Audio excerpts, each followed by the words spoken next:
Hey friends, if you encounter the error, the application is not responding on Windows 11, then please watch this video. I will guide you through the resolutions.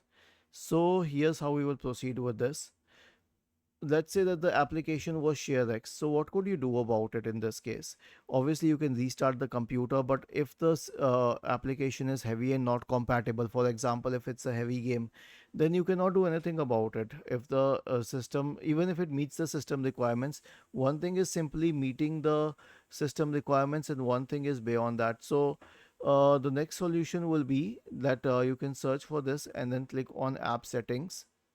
Okay, and then you can scroll down, you can select terminate, then you can click on repair and repair the application. Then you can reset it and wait for it.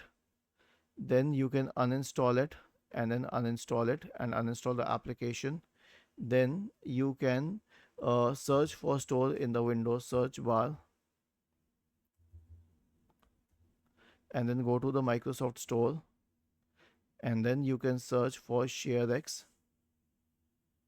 Okay, and then you can go to ShareX or whatever the application is and then reinstall it.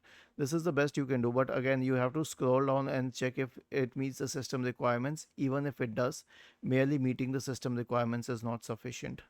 Was this helpful? If yes, then please subscribe to the channel. If not, then let us know in the comment section of the video on how we could help you further. Thank you for watching this video and have a nice day.